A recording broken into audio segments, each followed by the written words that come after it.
I had persuaded Sherlock Holmes to take a brief holiday with me.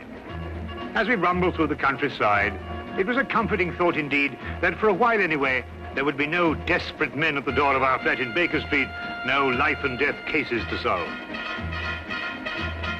Ahead were 4 whole days as suspended and happily uneventful as this train trip.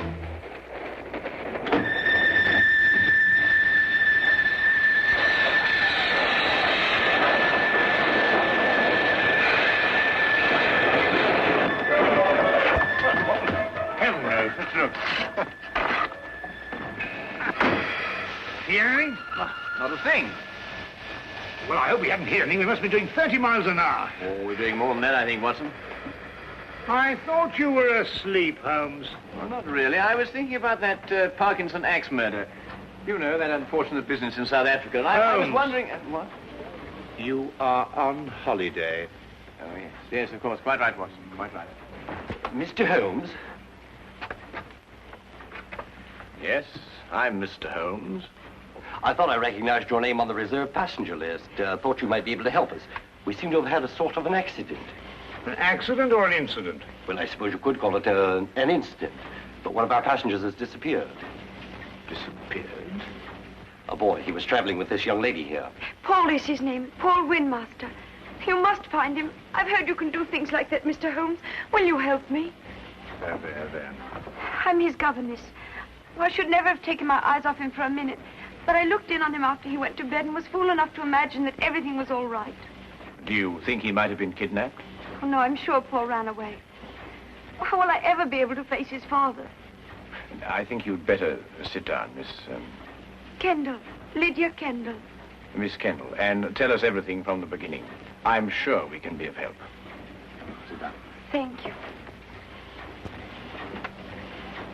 Tell me, Miss Kendall, what happened that made the boy run away? Mr. Holmes, have you ever heard of Paul's father, Lance Windmaster? Oh, yes, Ripsaw Windmaster, the Canadian timber king. The papers call him that. As rough and strong a man as the trees he cuts down. Paul, not having a mother since the age of 2, has grown to be like him in many ways. Independent, wild. Believe me, I've had a full-time job. I can imagine. Mr. Windmaster never disciplined him. Was actually proud of Paul's spirit.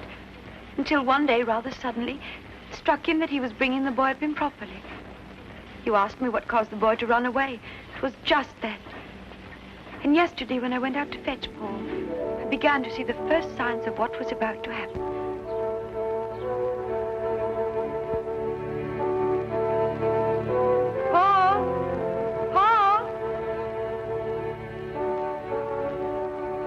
You'll have to come home now and get dressed. We're all packed and ready to go. Yes, Miss Kendall. Hurry now, we can't miss the train.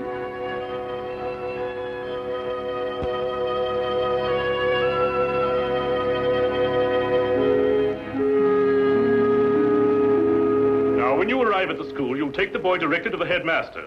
He's received a full letter of instructions from me, and... Oh, there you are, Paul. Your Uncle Cecil's just arrived to say goodbye to you. Here's wishing you success, Paul. Thank you, sir. You will be taught to be a gentleman. Something which, your mother forgive me, I failed to do. Yes, Father. What have you got there? White mice. White? Now, look here, Paul. You certainly don't intend to take them to school with you. Well, I can't leave them here. Nobody would look after them. Now, that's foolish. Nobody really cares about white mice here, except me. Well, you can give them back to whoever gave you them. You mean Coco? Who? Coco the clown. I'm afraid I introduced him to Coco. The day I took him to the circus. They'd become rather good friends. Well, I couldn't give them back. He gave them to me as a gift. Paul, I don't care what you do with them, but you can take them with you, and that's final. All right. Leave them here, then. Good boy. Well, you and Miss Kendall had better be off. Well, what's the matter? I don't want to go to school. What? You didn't go to school? Why should I? Times were different when I was young. You don't know what you're saying. I have my horse and my white mice, and Coco and I are supposed to meet next week. You can't run wild all your life. You'll grow up to be a savage. But Lydia could teach me everything I need to know right here. Miss Kendall isn't a teacher. She's a governess. She knows as much as anyone. Now listen to me, Paul. One day you'll come into possession of everything I own. This estate, my lumber mills, everything. When that day comes, I want you to be equipped to take over. Well, I don't have to go to school for that. And I don't have to wear a tie and jacket either. You'll wear a tie and jacket and you'll like it. And you're starting to school right now. Put me down! I don't want to go to school! I'll run away! Put me down! I'll run away! Well, Miss Kendall, are you coming? Put me down! Put me down! He boarded the train without further protest. The truth is, his attitude seemed to have undergone quite a change. By the time we started out, he behaved almost as if he were looking forward to going to school. But of course, the whole thing was a ruse to put me off my guard. You said before you saw the boy after he went to bed. Now, what time was that? About 8. And what time did you find that he was missing? About an hour later, I heard a thud coming from his compartment and went to investigate. His door was locked from the inside, and I had to get the conductor here to open it for me. How he got out, I don't know, but he was gone. And, of course, you searched the whole train after that. Oh, every inch of it with the conductor here. I decided to stop the train when we couldn't find him. Oh, conductor, I believe there's a steep gradient just a few miles beyond Darcy. Yes, there is. Now, how slowly would the train be going at that time, do you think? Oh, about 5 miles an hour. Very slowly, sir. Well, in that case, I suggest that we borrow a cart from a farmer in the vicinity of Darcy and go back and search that area. Yes, sir. I'll take care of it immediately, sir. What was the number of the boy's compartment? 37. Well, Dr. Watson and I'll take a look at it. No, there's no need for you to come with us. I think you'd better stay here and rest. Now, you mustn't worry. Small boys make a habit of disappearing and reappearing.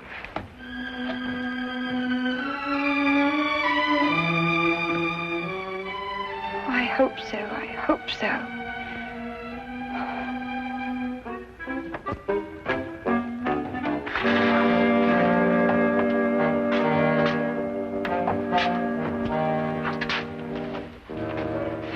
Well, you certainly simplified the search and narrowed down the area to Darcy.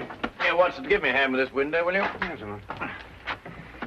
All the same, this train window. Yeah.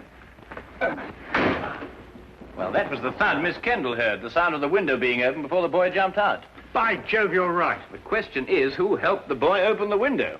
Well, it took 2 of us to do it. Exactly. Good heavens, Holmes, do you mean that he must have had an accomplice? Of course he must have.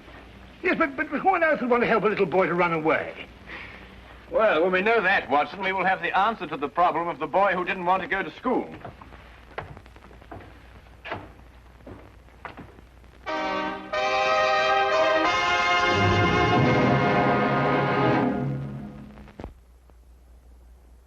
And now we return to the case of the night train riddle.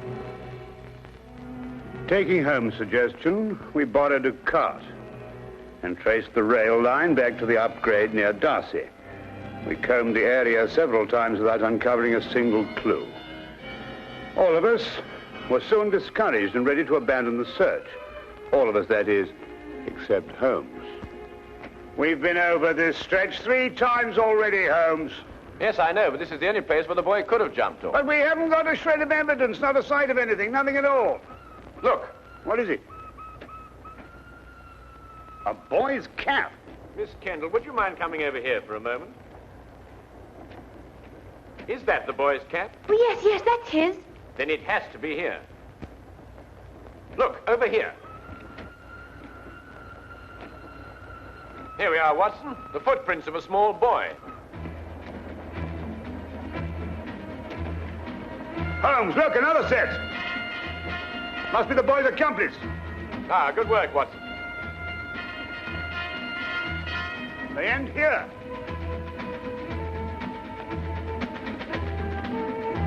Then it's quite clear what happened. Not to me. Well, they obviously boarded another train, a local, I imagine, traveling in the same direction as we were. We do pull alongside a local here, Mr. Holmes, the up train from Royal Minster. Well, how can they do that? Change trains in midstream, so to speak. Well, obviously, Watson, if both trains were traveling slowly enough. They do. It's possible, entirely possible, Mr. Holmes. Conductor, I think you'd better telegraph ahead and have them stop that train. Yes, sir. Do you think they'll find him, Mr. Holmes? Well, we are near enough to the truth, Miss Kendall, not to have to speculate anymore. We will soon know. We began a hasty return to the night express, aboard which we hoped to catch the local. Holmes insisted that time was of the utmost importance.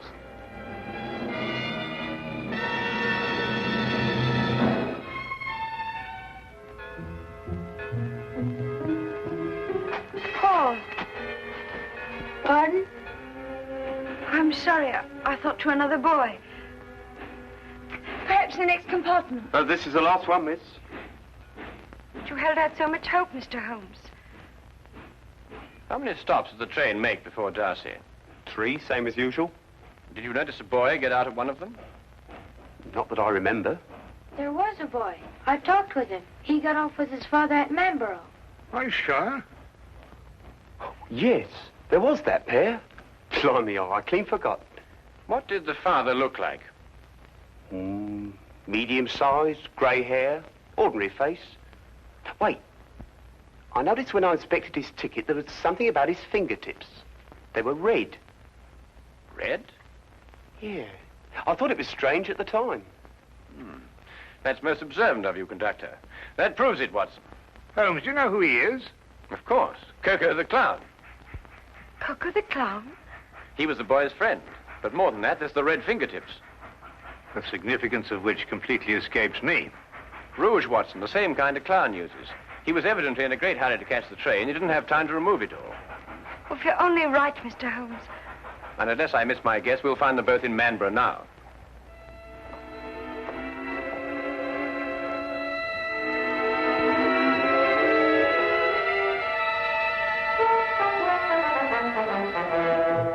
Watson, Miss Kennedy is sending a wire to the headmaster of the school, telling him they've been delayed. As soon as she's finished, we can be off. What's the matter with you? You don't look like someone who wants to be taken to the circus. Holmes, do you realize it has taken me the last solid 3 weeks of pleading and cajoling to persuade you to take this trip? And now look where we end up, in Manborough. And don't you underestimate it. We can have a very exciting holiday here. Oh, holiday? We might as well have pitched attendant Lestrade's office. I know, but we couldn't very well refuse to help them. No, we couldn't have refused to help them. But when we eventually find whoever it is who's at the bottom of this thing, please remember one thing. He's my pigeon. Don't upset yourself, Watson. As soon as we can find the boy, we can continue on our journey. Oh, I'm glad you still considered that. Well, shall we be getting along? Oh, by the way, Watson, I didn't mention it to Miss Kennedy, but I believe there's some possibility the boy may be in danger. So I don't think we ought to lose too much time. Not a very convenient place to leave luggage. Holmes!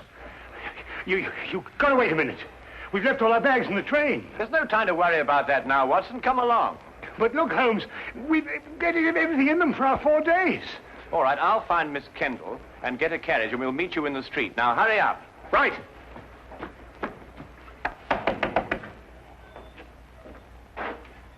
Could you tell me if the night express has gone yet? He had to switch back to the main line. I wondered if it was still in the yard somewhere. I'm awfully sorry, sir. You must have the wrong town. No, I know where I am. I'm in Manborough. Right you are, sir. But the night express doesn't stop in Manborough. Never has. Except once. But confounded man, I know it stops here. Oh, no, sir. The only time the night express ever stopped in Manborough was in the summer of '88. A wheel fell off the locomotive. Right out front here it happened. It stopped all right that night. Now, look here, this is urgent. I happen to know the night express stops here because I got off the thing at this station. Now, will you kindly go and find out if it's still here? Well, I have to go down to the yard area in about 5 minutes. I'll ask the signal box. 5 minutes? Oh, never mind. Watson, come along. The carriage is waiting. But...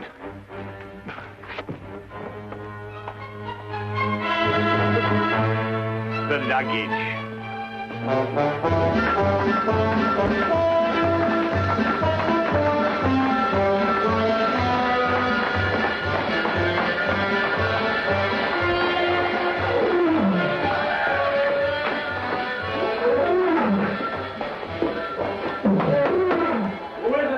Cecil, open up.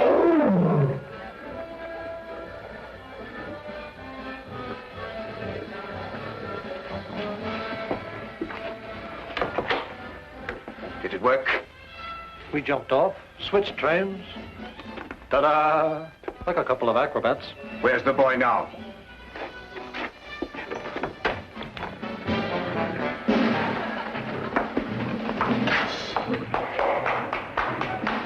Exactly where I want him.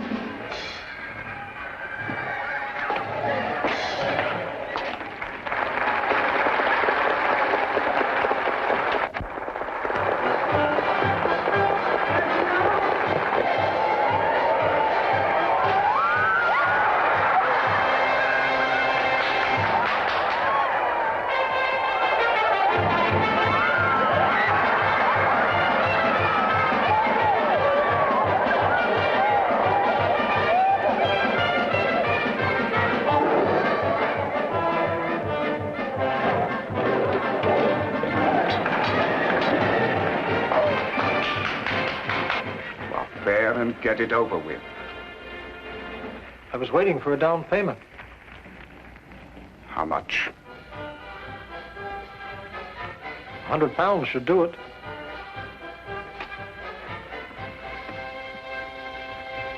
That's cheap enough to show you good faith.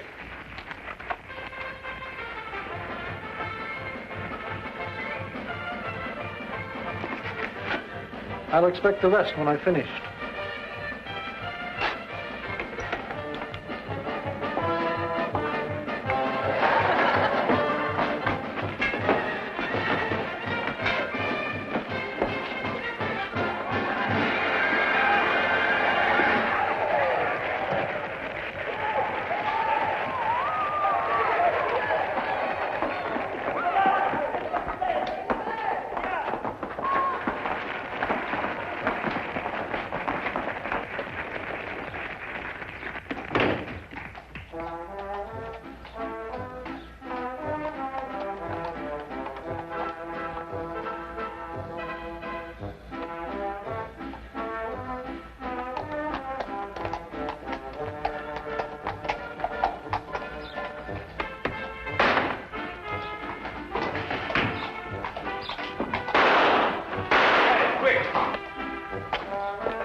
Take this gun and fire it up into the air. Into the air? Yes, just to pin him down. What are you going to do? Well, I'm going to find out who he is and why he's trying to keep us from the boy. Well, go on, Watson, fire it. I'm sorry, Holmes. This one's mine. What? Watson! Watson, here! Fire it, Holmes. Fire it! Oh, very well.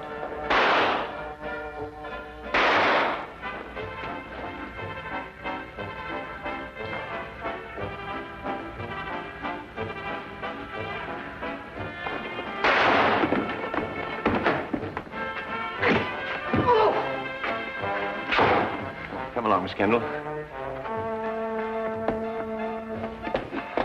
Watson, you're a fool to have taken such a risk. No, with you covering me, I couldn't miss. Get up.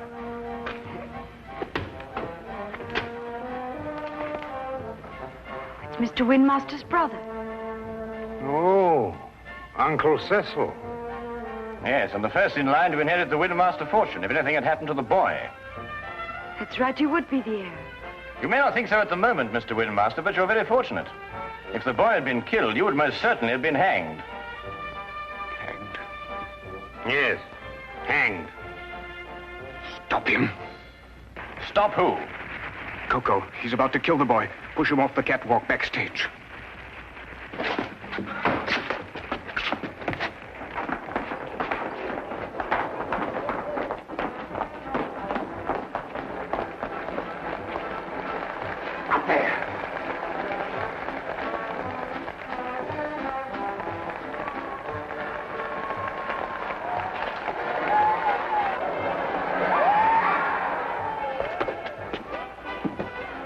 Coco?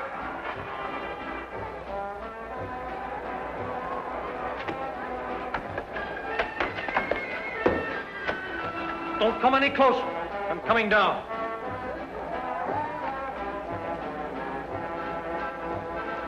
You'll never get out of here. One move to stop me and I'll kill this boy.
Perfect timing, Watson.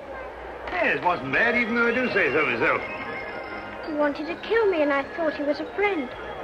Well, that should teach you a lesson, Paul. No one's a friend who encourages a boy to run away from school. Why, what would have become of Dr. Watson here if he hadn't gone to school? Well, it's very simple. He'd never have been able to accomplish that trick. But all he did was to... In dropping that counterweight, young man, I had to know the speed of falling objects, the theory of weight and counterweight, and of stress and resistance. Now, if I hadn't studied physics, there's no telling what might have happened to you. I never thought of that. No, of course not. Well, just you think of it from now on.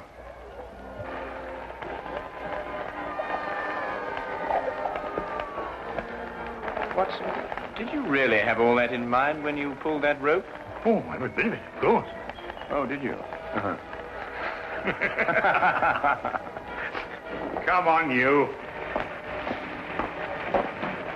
And you.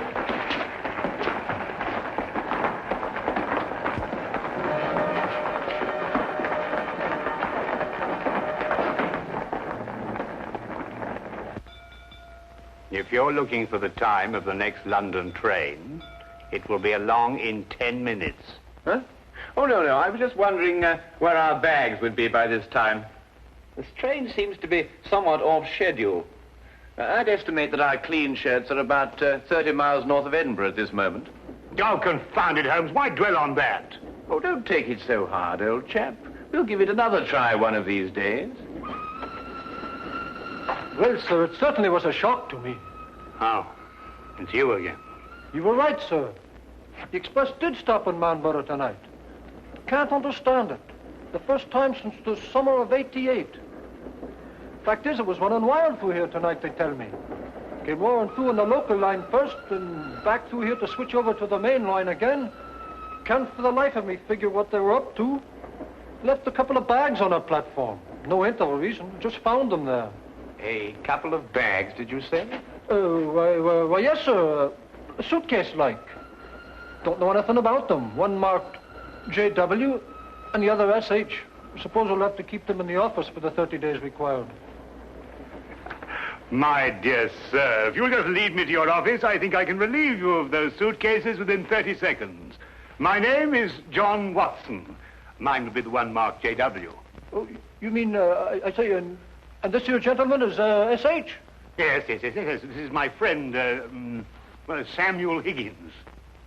Ah, well, in that case, sir, if you'll come along to the office and identify the contents, I'd be glad to get them off my hands.